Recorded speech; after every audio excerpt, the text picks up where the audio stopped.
Yes, nkulamusizaako nnyo mukwano gwange okola kyamaanyi nnyo okwekumira ku mayingo gano aga UG Update TV.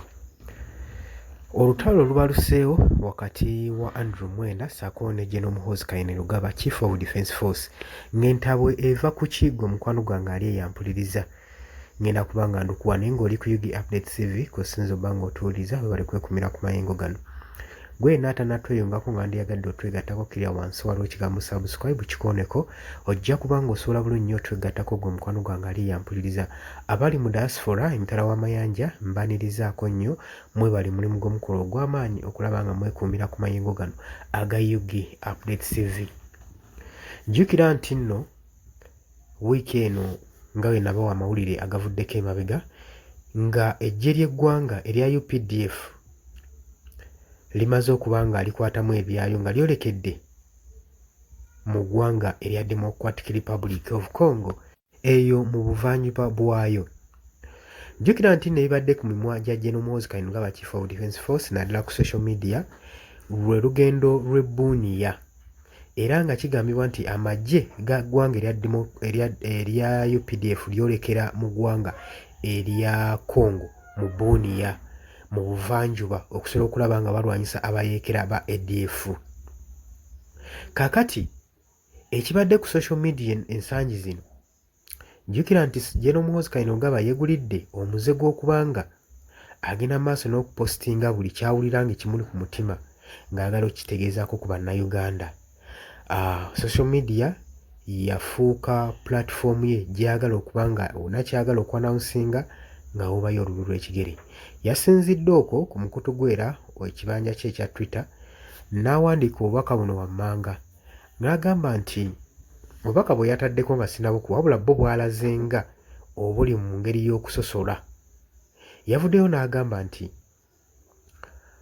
abantu be abali e Bunia, Abahima, akimanyi nti nno bali mu kulumbibwa n'amagye aga local militants mu ggwanga erya Democratic Republic of Congo.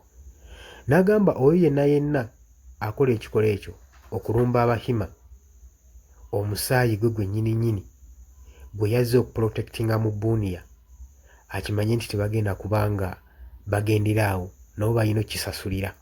Ebibadde bya bigambo bya General Muhoozi Kainerugaba ku mukutu gwe ogwa Twitter. Akabonero akabadde kalaga nti ekibatwala mu Bunia si kutebenkeza mirembe eri mu bantu bonna, wabula nga mulimu okulondamu eri Abahima bagenza okuba nga bawa protection. Era oyinza okwebuuza nti y'ensonga lwaki eggwanga eggye lya UPDF lyolekedde mu ggwanga erya Democratic Republic of Congo. Jjukira eggwanga erya Democratic Republic of Congo lyasayininga endagaano agreement n'eggwanga erya Uganda okusobola okulaba nga eggye lya Uganda erya UPDF ligenda mu maaso ne mu bitundu ebya Ituri eyo mu Eastern Democratic Republic of Congo basobole okuba nga batebenkeza eddembe n'okukuuma abantu ssaako n'okusajjula abayeekera ba M23. Jjukira nti nno Bunia kiri ku nsalo wakati wa Uganda ssaako n'eggwanga erya Democratic Republic of Congo, era nga distance si mpanvu nnyo okuliraana ku bboda ya Uganda. Bagamba nti waliwo kilometers 4 okutuuka mu Bunia ng'ova ku nsalo eza Uganda. Ssaabayeekera bana ba ADF babadde beegumbidde omuze oguba nga bavaayo ne basala ne bajja mu ggwanga erya Uganda ne bakolayo obulumbaganyi nga bwe tuzze tubiraba ssaako ne mu ggwanga erya Democratic Republic of Congo naddala mu bitundu ebya Ituri. Kakati bano abajaasi b'eggwanga erya Uganda ba UPDF kyekyabadde kibatutte e Bunia basobole okulaba nga bafuggaza omulabe nga bamulinnya ku nfeeti yenayina mu bitundu mwe yeekwese mu bira byonna byonna basobole okulaba nga bamuwenjaayo asobole okuba nga anaafuyizibwa ddala aleme kuddamu kukola bulumbaganyi ku batuuze eb'eggwanga erya Democratic Republic of Congo naddala abo abali mu buvanjuba.